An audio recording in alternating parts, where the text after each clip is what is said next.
नमस्कार, माझ्या चॅनलवर तुमचं स्वागत आहे। आज आपण बघतोय कोथिंबीर वडी। मला खूप फ्रेश कोथिंबीर मिळाली आहे, फार सुंदर होती, बारीकशी। तर मी ती धुवून घेतली आहे स्वच्छ। आपल्याला तिला आता बारीक चिरून घ्यायची आहे आणि त्याच्यामध्ये दांड्या बारीक कवळ्या असल्या तरी चालतील, ते दांड्या सुद्धा घ्यायच्या आणि नंतर ते तळताना खूप छान लागतात, कुरकुरीत खुसखुशीत होते कोथिंबीर वडी। फक्त सांभाळून चिरायची आहे, हाताला सुरी लागता कामा नये। जरा जपून चिरली की छान चिरली जाते, बारीक एकदम। आता ही कोथिंबीर चिरून झाली आहे माझी। आता त्याच्यामध्ये मी सगळ्यात पहिलं बेसन टाकते। आपल्याला किती बेसन हवे ते आपल्याला हळूहळू समजतं, एकदम टाकू नये, थोडं थोडं बेसन टाकायचं। मी आता थोडं बेसन, धणे जिरे पावडर, थोडासा गरम मसाला, मीठ, चवीपुरतं हळद, तिखट आणि ह्याच्यामध्ये लसूण आहे आणि हिरवी मिरची आहे। तर हे मी सगळं ह्याच्यात घालून सर्वप्रथम त्याला छान चोळून घेतलेलं आहे। व्यवस्थित एकत्र करून घ्यायचं, एकजीव झाला पाहिजे। नंतर बेसन पण त्याच्यामध्ये चोळून घ्यायचं। हे कोथिंबीरीला किती बेसन लागतं त्याचा अंदाज तुम्हाला तसा येत नाही। कोथिंबीरीला जर पाणी सुटलं तर अजून जास्त लागेल बेसन। तर मी ते छान हळूहळू चोळून घेते। तर घाई करायची नाही बेसन घालताना।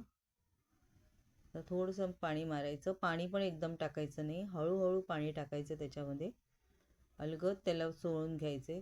शेवटी ती कोथिंबीर नाजूक असते, नाहीतर ते गोळा होऊन जाईल, त्याचा चिकट होऊन जाईल। हळूहळू करायचे। तर मला असं वाटतं थोडं पाणी हवं आहे, तर मी त्याला अजून थोडं पाणी शिंपडले। ढाळ्यामध्ये खाली बेसन होतं। आता वरून थोडं अजून बेसन टाकूया, कारण त्याच्या पानांमधलं बेसन संपलेलं आहे, ते ओलं ओलं जास्त सुकं पण नाही होता कामा आणि जास्त ओलं पण नाही होता कामा। तर आता हे एवढं बेसन आपल्याला पुरेल। मगासारखंच त्याला पाणी थोडं थोडं शिंपडून आपल्याला मिक्स करून घ्यायचे छानपैकी। हळू बघा, मी दाबत नाही आहे जास्त, फार अलगद करते। आता त्याचा गोळा तयार होतोय। आता हे कोथिंबीरीचा गोळा तयार झाल्यात जमा आहे आणि तो सुद्धा आता गोळा करताना त्याचा लोंडी म्हणतो आम्ही त्याला, ती लोंडी करताना ना ती सुद्धा अलगद हळूहळू करायची, जास्त दाबायची नाही। आणि ओला हात करून घ्यायचा। आपल्या हाताला थोडं पाणी जर असेल तर तो गोळा छान वळला जातो, व्यवस्थित वळला पाहिजे बघा। आणि दोन्हीकडनं थोडं थोडं त्याला दाबून घेतलं की त्याचा एक शेप तयार होतो व्यवस्थित, अलगद अगदी। आता अजून एक गोळा करते मी, म्हणजे मी असे त्याचे गोळे आपण त्याला गोळा म्हणण्यापेक्षा त्याला लोंडीच म्हणूया। लोंडी हा शब्द फार छान आहे। लोंडी त्याची तयार झालेली आहे, 2 झाल्यात तयार, कारण ॲक्च्युली कोथिंबीरची जुडी फार मोठी होती, त्यामुळे त्याच्या लोंड्या जास्त होण्याची शक्यता आहे। तर हे दुसरी पण लोंडी तयार झाली बघा। ती अशा टोटल मोठ्या 3 झाल्या आणि एक छोटी झालेली आहे। आता ही लोंडी आपल्याला वाफत ठेवायची, त्यासाठी एक चाळण घ्यायची। चाळणीला तेल लावायचं, व्यवस्थित तेल लावून घ्यायचं, म्हणजे लोंडी उकडून झाली की ती अलगद काढता आली पाहिजे। तर हे तेल लावून झालं माझं, व्यवस्थित चोळून घेतलंय मी।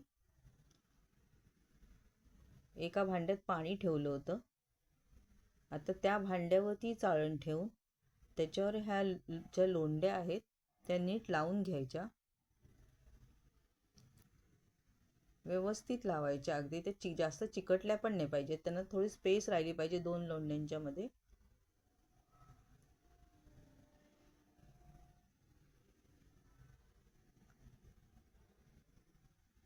खालती पाणी आहे ते थोडं जास्तच ठेवायचं, एकदम कमी पण नाही ठेवायचं। आता ह्यावर आपल्याला 15 मिनिटासाठी झाकण ठेवायचंय की लोंडी तयार।